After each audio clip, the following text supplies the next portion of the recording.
Hawks fans, ESPN writer Kevin Pelton has given the Atlanta Hawks the grade of an A as far as what they did in this year's NBA draft. And I'm telling you right now, everything just changed for the Atlanta Hawks. And I'm going to run down how we got here and what the Atlanta Hawks have basically mapped out, what they plan on doing going forward in the future. Yes, the Atlanta Hawks have made some major moves leading up to what has gone on in the draft this year. And yes, coming into next season, there's going to be some lofty expectations for these Atlanta Hawks. But for right now, I have to say, it feels good to be recognized in a more positive light by most writers and especially amongst different NBA fans. So for that, this is awesome. Definitely want to stop really quickly and just bring in the show. What's going on, everybody? My name is Walter Pollard, and this is Atlanta Hawks Digest. Definitely want to thank everybody who has definitely been watching the content, viewing all of our stories, viewing all of the content. Of course, recently things have just gone crazy, mainly because of what we've been witnessing due to the draft and what's been going on. But definitely the 68.3% of you that have not subscribed just yet, trust me, there's still time. We ain't going nowhere. There's no deadline. So definitely keep clicking and keep looking at all of our content. And definitely also, too, I said I wanted this prior to the beginning of the season. 2,000 subscribers. Who knew less than a month later? Literally, this was like, I want to say a week or two ago. I had asked, I was like, hey, we're down at like 1,700 people, and we definitely want to get some more viewers on our page. We want to get some more people subscribed. Keep hitting the like, share, and subscribe button. And you guys have shown up and shown out. Man, another round of applause to you guys. We appreciate all of that. And definitely due in part to the fact that things have definitely gotten hot for the Atlanta Hawks. Things have definitely moved in I want to say an upward tick for the Atlanta Hawks. I mean, of course, it's no secret the Atlanta Hawks chose Ace Newell at the number 23 pick of the NBA draft, which was a big deal. But I think the bigger deal was, of course, what the Atlanta Hawks were able to get in return for what they had given up, all that other jazz. And we'll not slowly, but we'll definitely get through all of this information because it is a big deal. So let's go ahead and just jump right into this, okay? So the Atlanta Hawks, like I said, they earned the grade of an A from Kelton oh my goodness. Anyway, what's this gentleman's name really quickly? I'll show it to you.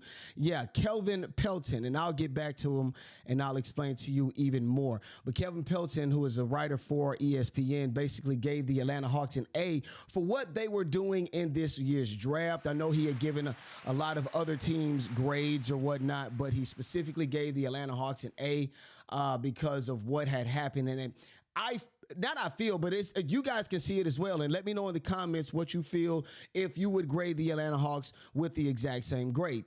But getting back to the subject, I feel as though this was in the pudding going even further back beyond just the draft. We can go back as far as April 21st, when the Atlanta Hawks had fired general manager Landry Fields after a 40-42 record and an embarrassing play-in tournament elimination. You dig what I'm saying? From the entire state of Florida.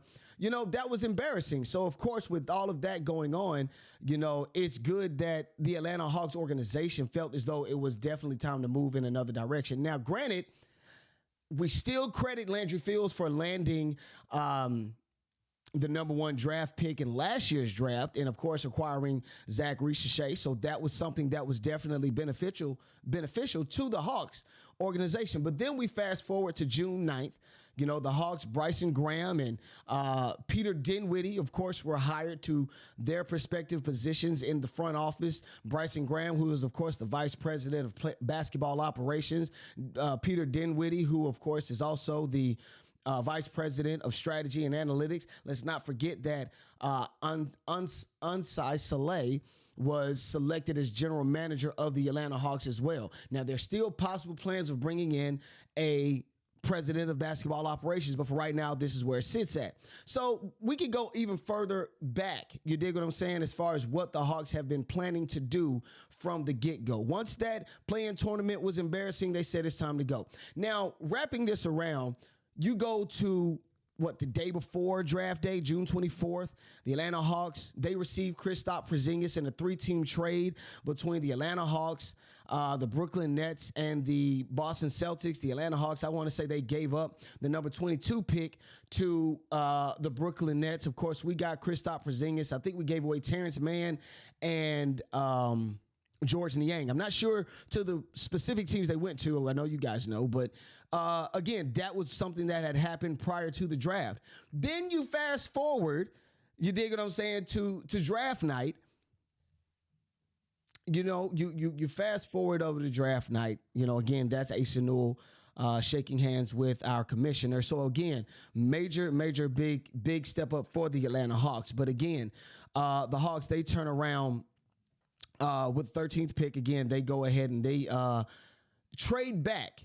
So get this, the Hawks trade back their 13th pick. They traded with the New Orleans Pelicans. The Pelicans, of course, give us their stuff. And I don't even have to go through all of the minutia with what happened in the draft. Ultimately, we can even tie this into the fact that you got Ace Newell, who was a projected 13th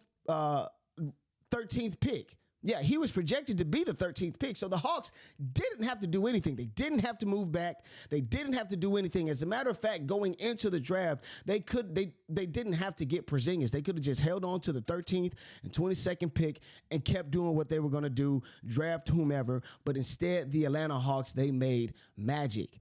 Again, trading away the 22nd pick and and again, getting Kristaps Porzingis. Now, with the 13th pick again, Kevin Pelton basically exclaimed to us, he said, it almost didn't matter whom the Hawks took after getting an unprotected 2026 first-round draft pick.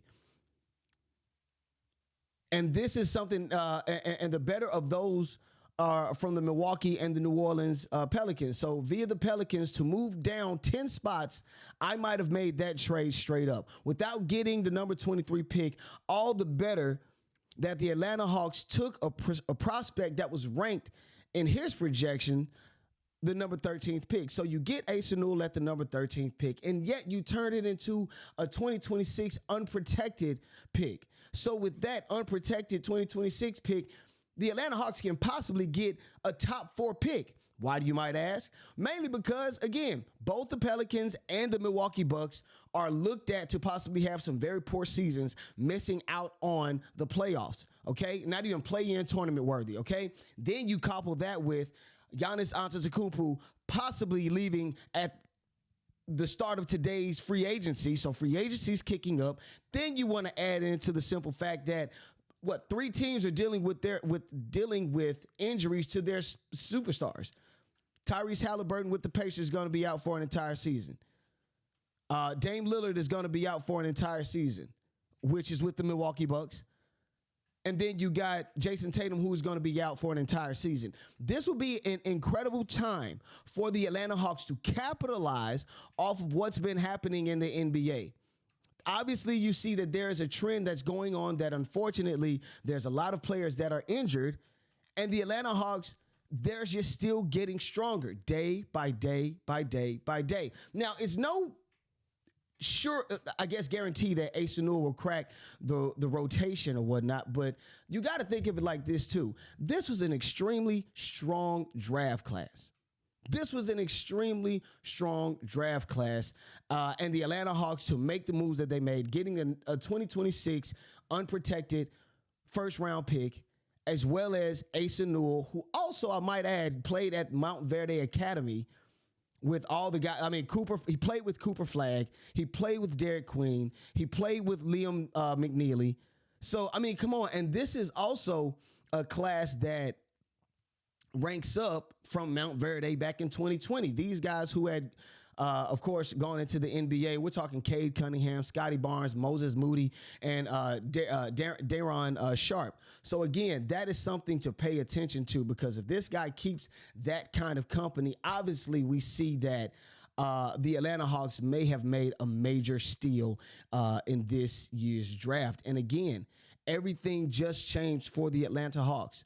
Again, today at 6 o'clock, free agency starts for majority of the NBA. Again, Giannis Antetokounmpo has talked about whether or not he's going to be in Milwaukee or not. Of course, rumors have circulated around.